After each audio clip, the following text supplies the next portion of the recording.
Please watch Mr. Heavyweight Boxing today. Heavyweight boxing fans, what's the deal? First, let me give a quick shout out to Main Event Boxing Talk. Please go to his channel, check it out, and subscribe. But I saw this on his channel first.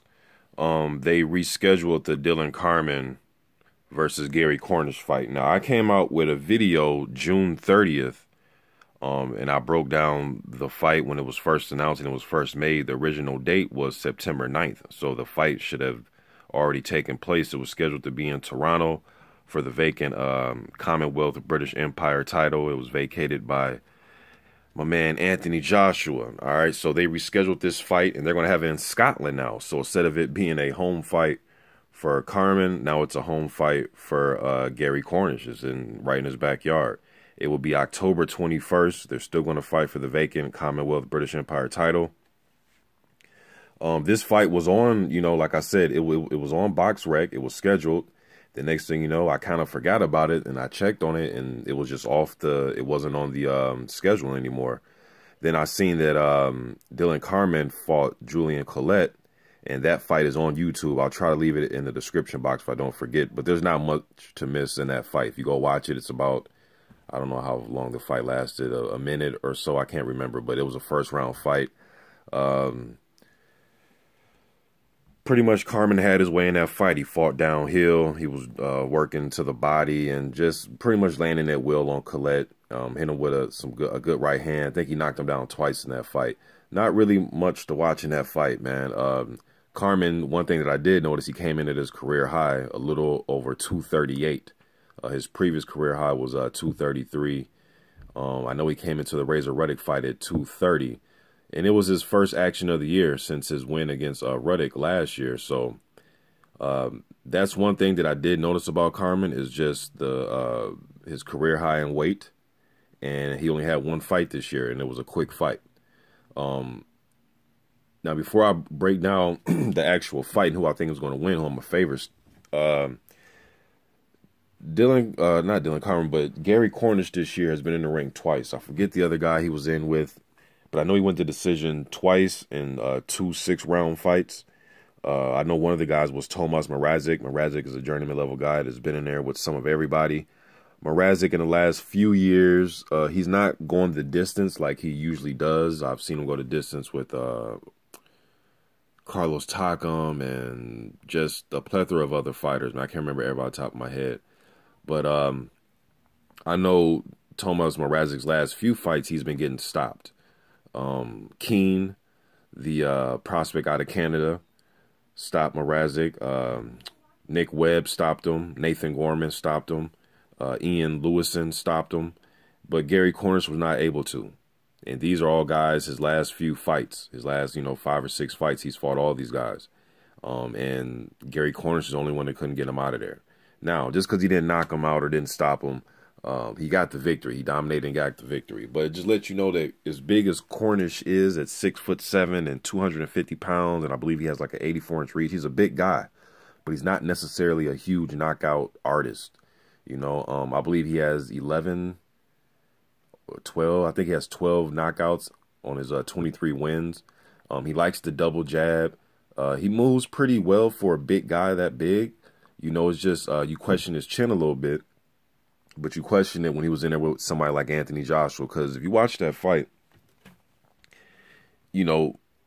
Cornish came out moving his head, trying to pump a double jab. He really wasn't committing to any big punches. But the first, few seconds of the fight, he was throwing a nice little double jab, trying to back AJ up a little bit. Wish he was a little bit more aggressive, and just went out on his shield. Then AJ hit him with a good right hand, and he went down. But as far as what I saw from Cornish, it was a quick fight. But from what I saw from him, there is something there to work with. He's more athletic than your average big heavyweight. But with that said, though, I think Carman, man, just has I think he has a little bit more fight in him, a little bit more, as we say it here, dog in him. I think he has a little bit more dog in him, and he's ready, and I think he's willing to really get down and dirty with Cornish, where I think Cornish would more want to just coast to a victory and just use his double jab and just work and then hold on the inside and let the ref break him, fight that pace of a fight. Where I think Carman, although he's only had, I think, 12 fights, I believe he's 10-2 with 9 knockouts. And one of his losses he revenged against Silveira Luis. And Silveira Luis is kind of like Juan Good or those type of fighters, man, those type of journeymen where their record might not look all that great, but they're very tough to deal with stylistically.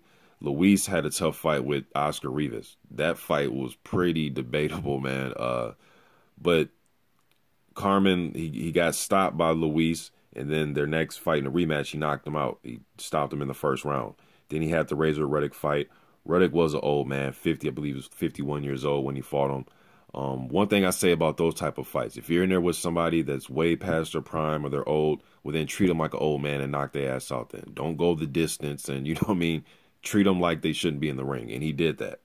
And then he had a fight of the year with Eric Martel Baholi. That was actually fight of the year in Canada, 2014, the Canadian fight of the year. Pretty exciting fight. Pretty damn exciting fight. Baholi's been in there with Lucas Brown. I can't remember all this. I know he was in there with somebody else, but I know Lucas Brown for sure. And a few other guys that were tough. But Carman, though, he's willing to throw hands, man. I think he has the quicker hands. It's just about his conditioning and just, you know, he's only been in the ring one time this year, and it was only for a minute or so. You know, so whereas Gary Cornish has fought 12 rounds against limited opposition, but he's got some rounds in, and his weight is pretty much the same. His last fight, he came in at 252. He weighed 256 for AJ, I believe. So he's right around the same weight, so you can tell he's staying in the gym and he's working. Now Carman, that 238 on him isn't that bad. I mean, he is 6'5" with an 80-inch reach. He's not a short guy, but I think it should be a good fight, man. It's going to be in Scotland. I'm not sure this goes to 12 rounds. I know that Cornish has been the distance of, you know, a lot of times, being that he only has 12 knockouts with his 23 fights. But he's going the distance in, I believe, one 8-rounder and a few 6-rounders. It's going to be different going the distance for a 12-rounder. And I'm going to roll with Dillon Carman, man, in this fight. I think he's going to win the fight. I just think he will find some way, somehow, to turn this into a shootout. And I think he's going to catch Cornish. And Cornish has a tendency to just lay on the inside and not work. He is a big guy. You know, he is a big guy, man. But I think Carman's going to let his hands go. I believe that Cornish will have some success from the outside with that. He throws a nice double jab, and that's one thing I'll give him. He likes to throw a nice double jab, and he'll move his head a little bit. He's not just a complete stiff. But I think once they start changing and tasting each other's power, and then I think it may be a battle of attrition too. But I'm going to roll with my man Dillon Carman in this fight to get the job done. I'm going to say Dillon Carman by stoppage. I'm going to go with a bold prediction. I'm going to say Dillon Carman by stoppage mid-rounds. We'll see what happens, though. October 21st, Scotland, for the vacant Commonwealth British Empire title. Should be an entertaining fight. And to me, it's a 50-50 fight.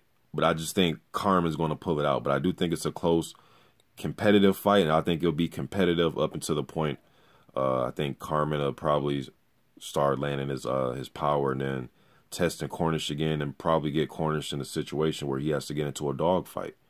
And we'll see what happens. I'm out.